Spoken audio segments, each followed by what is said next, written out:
우리는 최고의 두뇌 싸움에 승리한 자를 비유할 때 체스 게임의 대가, 마스터 오브 체스 플레이어라고 하는 것을 들어본 적 있으실 텐데요. 체스는 고난도의 두뇌 플레이가 필요한 게임입니다. 또한 공격적인 플레이가 필요하고 경우의 수가 늘 존재하는 경기이다 보니 사회적으로 경쟁이 필요하거나 머리를 써야 하는 일에 거대한 체스판, 체스판의 한 축이라는 등 다양한 상황을 체스에 비유하고 있습니다. 체스판 위에 쌀알이라는 우화도 있는데요. 이 우화는 기술 발전이 폭발적인 속도일 때 인용되고 있습니다. 체스는 6세기 인도 굽타 왕조에서 시작됐습니다. 당시 황제는 체스 발명가에게 어떤 보상을 원하느냐고 물었는데요.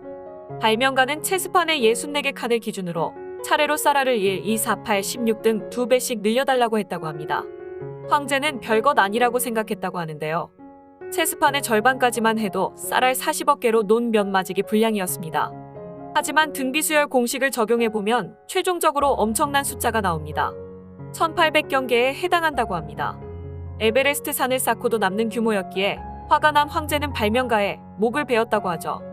체스는 지성 간의 대결을 통해 오로지 순간의 판단력만으로 승패가 결정되는 스포츠임을 봤을 때 왠지 잘 어울리는 우화가 아닌가 싶습니다. 체스가 전 세계적으로 다양한 사람들이 즐기는 반면 우리나라 체스 활성화 수준은 국제적 위상에는 한참 미치지 못하는 것이 현실입니다. 그러나 2020년 말에 방영된 넷플릭스 드라마 퀸스 갬빗이 우리나라에서도 최고 인기를 끌면서 많은 사람들이 체스에 관심을 가지기 시작하긴 했습니다. 사람들은 간혹 천재의 이야기에 열광하는데요. 쉽게 할 수 없는 일을 너무나 쉽게 해내는 모습에 대리만족을 느끼는 것은 아닐까 합니다. 1950년대가 배경인 퀸스 갬빗은 체스 천재 고아 소녀의 성장 이야기입니다. 주인공 베스는 어린 시절 미혼모인 친모의 사고로 홀로 보육원에 오게 되는데요. 보육원 생활을 하면서 지하실에 상주하는 샤이빌이라는 관리인에게 처음 체스를 배우게 됩니다. 9살이었던 베스는 천재성이 빛을 발하기 시작합니다. 베스는 어린 나이에 고등학생 12명과 동시에 체스를 두며 모두 승리하는 장면이 나오는데요. 체스에 대한 묘미가 돋보이는 부분입니다.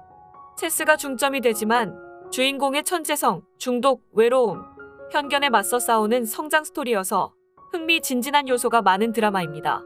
그러나 드라마적인 요소가 가미되었지만 체스 자체가 흥미롭기 때문에 인기를 얻었던 것 같습니다. 손에 땀을 쥐게 하는 스포츠의 세계를 잘 그려냈다는 평가입니다.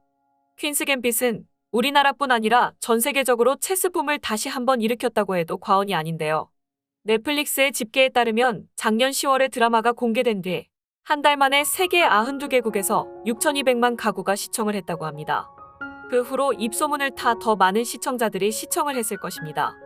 경제 전문지 블룸버그에 따르면 퀸스 갬빗 방영 후 체스 웹사이트인 체스닷컴의 회원이 방영 한 달 만에 280만 명의 신규 회원이 가입했으며 여성 회원이 5% 이상 증가했다는 것이 눈에 띈다고 합니다. 체스 세트 판매는 1100% 증가했으며 체스는 다른 스포츠와 달리 신입과 베테랑 모두 함께 할 수 있는 스포츠라는 보고를 내놓은 적이 있습니다. 우리나라에도 퀸스 갬빗의 주인공처럼 체스 형제들이 있다고 하여 소개해볼까 합니다. 먼저 반세기 만에 탄생한 최연소 스웨덴 챔피언이라는 타이틀을 가지고 있는 스웨덴에 거주하고 있는 한국 출신 서정민 선수입니다. 스웨덴은 우리나라와 달리 체스가 상당히 인기를 끌고 있는 종목이라고 하는데요. 스웨덴 체스 연맹에 공식 등록된 스웨덴 체스 선수는 약 4만 명으로 열의 9인 3만 6천 명 정도가 25세 이하 어린 선수들입니다. 또한 전국적으로 약 750여 개의 교내 체스 클럽이 있다고 하는데요. 스웨덴 내 체스가 얼마나 활성화되어 있고 대중적 인기를 끌고 있는지 보여주고 있습니다.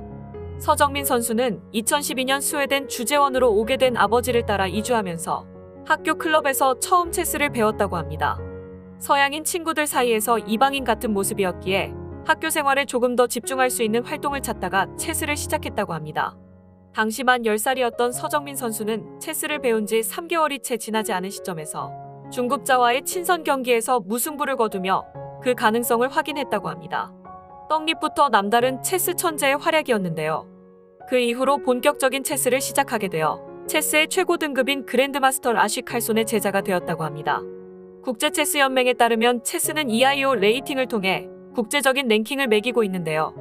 체스는 프로, 아마추어 구분이 없기 때문에 이 레이팅을 대회 참가 기준으로 삼고 있습니다. 일정한 점수에 도달하면 칭호를 주는데 가장 높은 칭호는 그랜드마스터, 그 아래로는 인터내셔널 마스터, 내셔널 마스터, FID 마스터, 캔디데이트 마스터가 있습니다. 각 국가의 탑10 플레이어 레이팅의 평균으로 국가 순위가 결정되는데 스웨덴이 27위, 우리나라는 90위를 기록하고 있다고 합니다. 2017년 서정민 선수는 체스를 시작한 지 5년 만인 15살에 스웨덴 주니어 챔피언십에서 우승을 차지했습니다.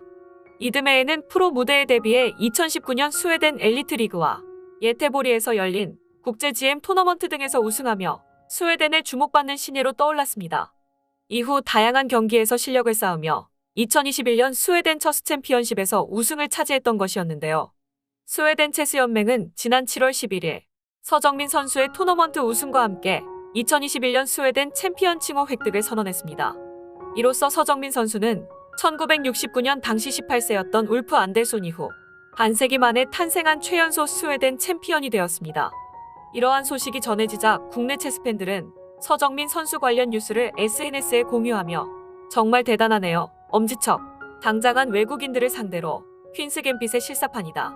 타국에서 적응하면서 체스를 하기가 쉽지 않았을 텐데 대단하다. 조용히 체스 한류를 실천하고 있었군 등 활약상에 대한 찬사를 보냈습니다. 스웨덴에는 그랜드마스터가 22명이 해당되는데 현재 서정민 선수는 스웨덴 공식 랭킹 18위에 올라와 있습니다. 그랜드마스터 아래 단계인 인터내셔널 마스터를 획득한 것입니다. 최고로 평가되는 그랜드마스터가 얼마 남지 않은 것 같습니다.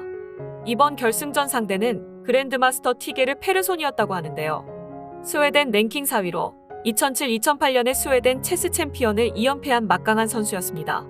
그 때문에 이번 결승전은 스웨덴 내에서도 많은 관심을 모았던 것으로 전해졌습니다. 결승전 인터넷 중계에 25,000명 이상이 몰려 2018년 세계 경기 이래 최대 동시 접속자 수를 기록했을 정도로 열기가 뜨거웠다고 합니다. 더욱이 자국 선수단을 응원하는 편파적인 방송에도 불구하고 9일간에 걸친 토너먼트 끝에 치러진 마지막 시합이었지만 서정민 선수는 치열한 경기 내내 최고의 집중력을 쏟아부은 플레이를 펼쳐 중요한 우승을 따낸 것이었습니다.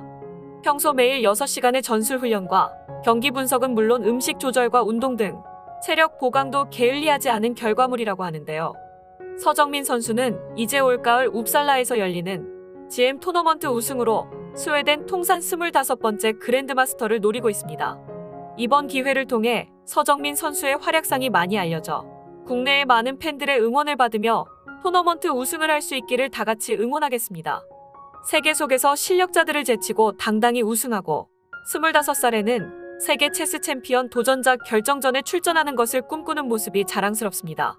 또 한 명의 선수는 얼마 전 일명 유퀴즈에 나와 소개되었던 체스 형제 18살 김유빈 선수인데요. 6살에 체스를 시작해 초등학교 2학년 때 국가대표로 선발되었습니다. 9살의 어린 나이에 국가대표가 되었고 체스를 시작한 지 3년 만에 이룬 쾌거였습니다. 초등학교 3학년인 10살 때는 아시안게임도 참여했다고 합니다. 두뇌 올림픽인 마인드 스포츠 올림피아드 체스 대회를 비롯해 여러 대회를 출전해 우수한 성적을 거둬 체스 신동이라는 소리를 들었다고 하는데요. 체스 그랜드마스터가 되는 게 꿈이라고 합니다. 김유빈 선수는 현재 15세 때 최연소 예비 마스터 타이틀을 따 퀸스 갬빗의 현실판 캐릭터라고 불리며 주목을 받고 있습니다. 어릴 때부터 인형보다는 교국 게임에 관심을 보여 체스를 시작했다고 하는데요. 역시 떡잎부터 남달랐던 모양입니다. 그렇지만 천재로 타고났기 때문에 남다른 실력을 보여주는 것은 아닌 것 같습니다. 김유빈 선수는 하루 5시간에 걸쳐 체스 지도자로부터 레슨을 받고 고도의 정신력을 발휘하며 연습을 게을리하지 않는다고 전해졌습니다. 또한 레슨이 끝나면 학교 공부도 소홀히 하지 않는다고 합니다. 두 선수의 모습을 보니 천재는 그냥 만들어지는 것은 아닌 모양입니다. 각자의 위치에서 대한민국의 이름을 조용히 알리고 있는 두 체스 천재의 이야기를 확인해봤는데요. 끝없는 노력과 연습, 그리고 앞으로 나아가는 꿈을 가진 자가 어찌 보면 진정한 천재가 아닌가 싶습니다. 2022년 항저우 아시안게임에서 2010년 광저우 아시안게임에 이어 체스가 정식 종목으로 채택되었다고 하는데요. 이 시점을 기회로 체스는 즐거움이 가득한 스포츠이며 체스를 꼭 배워서 재미있게 즐겨보면 좋겠다라는 서정민 선수의 바람처럼 우리나라에서도 인기 마인드 스포츠가 되길 바라겠습니다.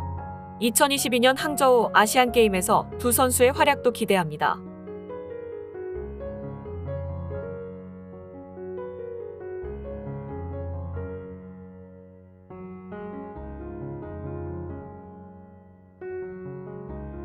끝까지 영상을 시청해주셔서 감사합니다. 구독과 좋아요는 영상 제작에 큰 힘이 됩니다.